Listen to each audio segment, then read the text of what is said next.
I was born in Oshawa in 1936, home of the great UAW Local 222. First few times I was asked to get involved in politics, I politely declined, preferring to continue my work as a prof at York University. Going into politics just wasn't in the plan. But at some point in all our lives, we must ask the question, who is benefiting from the social and economic changes all around us? Our country is better because of Ed. He was a dynamic force, a tireless champion for justice, an adamant believer in a better tomorrow. It's difficult to sum up the size and scope of his contributions to Canada, but without a doubt, he loved this country with everything he had. Ed comprenait que la démocratie, à son meilleur, peut nous unir. Et pourtant, à la Chambre comme ailleurs, il ne reculait jamais devant les combats importants. Il intervenait avec passion et férocité dans les débats du jour, ce qui lui valait le respect des deux côtés de la Chambre. Ed Broadbent. He's someone who Canadians know his various titles. Member of Parliament, leader of Canada's NDP, president of Rights and Democracy, founder of the Broadbent Institute. But Canadians also know him for who he was as a person.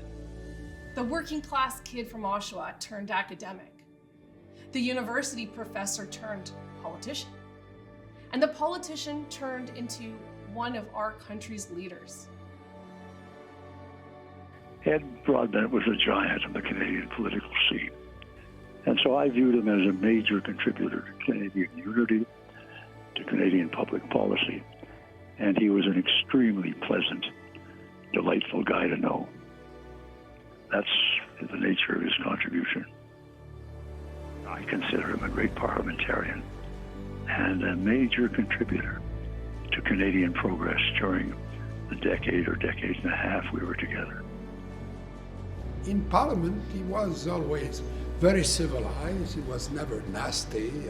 We had tough differences, but it's like playing hockey. You know, you can go to a hockey game, and you can't bump a guy in the ramp or be bumped. After the game, you can have a beer together. At the center of Ed's heart, he was fighting for us ordinary Canadians. He was fighting for the underdogs. He was always fighting for the little guy. And Ed knew that our systems didn't work for everyone. And that's why he fought for, in particular, people who are marginalized, especially women. That it is time that this government came to grips, in general, with the problem of unemployment for all the 1.6 million that are unemployed. But most specifically, I say today, Mr. Speaker, that in addressing ourselves in Parliament at long last to the problems of unemployment, that we keep in mind, and clearly keep in mind, that the dreams of Canadian women have a full and equal place in the scheme of things to the dreams of Canadian men. My dad always said that there were three qualities that distinguished Ed above everything else: his devotion to social democracy, his embrace of equality, and his remarkable authenticity. Ed Broadbent cared. He cared about the struggling lives of Canadians. He cared about economic security. He cared about the politics of decency and civility. He cared about the marginalized and disinherited. He cared profoundly with unwavering principle about issues overlooked and neglected. In that vein, it should be recalled that the crowning measure of the man occurred in his final brilliant speech as leader in November 1989, when he moved a motion calling for an end to child poverty in Canada. He received a unanimous vote of support from all parties in the House of Commons. Yes, unanimous, because the respect that was felt for Ed was overwhelming. Ed was a force to be reckoned with in Canada and beyond. We will deeply feel his loss. Le Québec avait une place particulière pour Ed. Il avait compris l'importance pour le Québec. Under Broadbent, the Quebec Party has blossomed. Where once they had 400 members, they now have almost 20,000.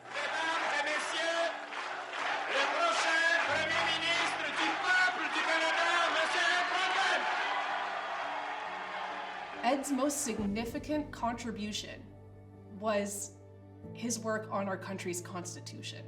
Il s'est battu avec acharnement pour faire avancer notre pays et il a toujours fait preuve d'un grand sens de l'humour. Guess who's back?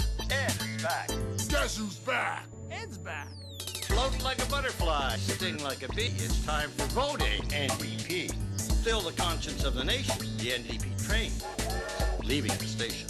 Ed Broadbent's capacity for compassion was just never ending, whether it was at an individual level or whether it was about our whole country.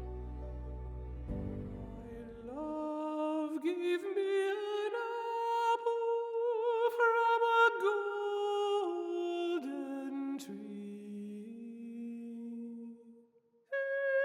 Give me heart's ease and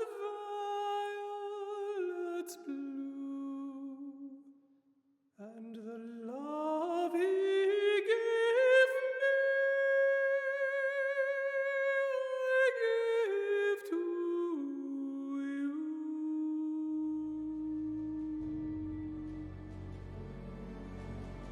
To be humane, societies must be democratic.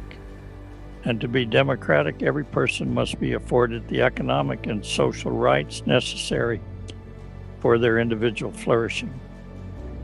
On their own, political and civil freedoms are insufficient in the realization of that goal.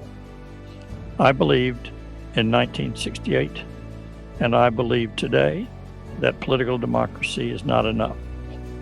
In the 21st century, the rebuilding of social democracy must be our task.